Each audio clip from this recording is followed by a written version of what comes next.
political parties have signed the IEC's Code of Conduct. This means they are now bound to ensure free and fair elections. Maybe they should have added safe there. This also means the parties will have to watch the conduct of their members during campaigning. Our reporter Pule Letshwiti-Jones kept a close eye on that signing ceremony as those political parties were making their pledge. Good afternoon, Pule. I see the DA, what are they saying about the pledge that they made to cooperate with the IEC Electoral Code of Conduct? Let's begin there with the official opposition. Well, the DA is saying that they will be upholding this code of conduct. They will adhere to it. This has a set of political rules that these, political organizations have to adhere to, including, not engaging in bribery activities, of course, not burning political posters of other opposition parties, amongst other issues brought down. But most importantly, the DA raising its concerns around saying, yes, we are obligated by the Constitution to adhere to this conduct by the Electoral Commission, but they're saying the IEC has been practicing what it's been preaching for quite some time. They're not the only ones singing the same hymn, but they're joined by Action SA as well, who have accused, the IEC of actually bridging its own conduct as well. But particularly to what the DA says, they've welcomed this pledge, but they're saying that there's still a long way to go before they will stop scrutinizing the IEC. We spoke to the DA leader earlier on, John Steenhuisen, and this is what he had to say. We think it's very important that the most important letter in the IEC is the I, the independent. They need to be independent and they need to be seen to be independent. I'm very concerned if one looks at the Party Political Funding Act, which the IEC is supposed to police. Only 3 parties made declarations. The EFF didn't make a single declaration. Releasing huge billboards, buying new buildings, rolling out a campaign that cost millions, and yet they say they haven't received a single donation over 100,000. The rules and the code of conduct that we signed today are only as good as the enforcement thereof. And therefore the IEC needs to be a little bit more assertive in ensuring that they apply those rules to every party equally. Mr. DA leader there, John Steenhuisen. Now, Pule, I understand you also touched base with the ANC, which says it's ready for elections, but we know, of course, they've been facing a lot of challenges, including money ones. What did the Treasurer General of the ANC, Paul Mashatile, tell you?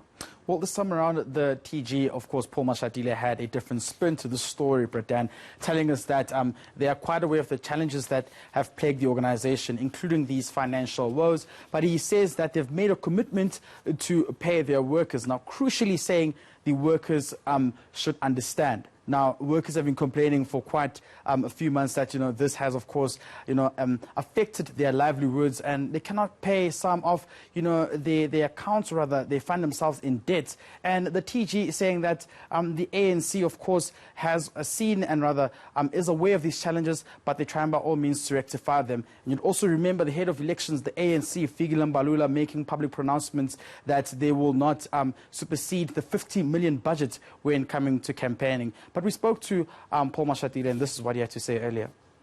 The environment has been a bit difficult now with fundraising being tough out there. Since we have the disclosure legislation, people are reluctant to come forward. But we are busy talking to them to make them understand it's not a problem to disclose as long as we keep within the limits provided by the Act. So we do hope that some will come to the party and will have resources both for the campaign and to be able to pay outstanding salaries for our staff. Well, the Deputy President of the ANC, David Mabuza, just the other day, Pule, he made a statement that if he's elected to be the Deputy President of the ANC again at his next conference, which I think should be around December 2022, he'll still run. But what did this top 6 member, Paul Mashatile, the TG as you call him, say about this Mabuza matter? I think the TG doesn't see this question coming. In fact, this has been a conversation put on the table by the Deputy President just yesterday on his election campaign trail. David Mabuza is saying that, if given the opportunity to run again as the ANC Deputy President, he will surely do so. But, when asking Mashatile, he actually had, looked aside and just laughed and said, look, this is a conversation I have to have with the Deputy President, David Mabuza, regarding what will be the next step in the right direction. But for now, I cannot reveal anything. This is just what he had to say when he spoke to us earlier on.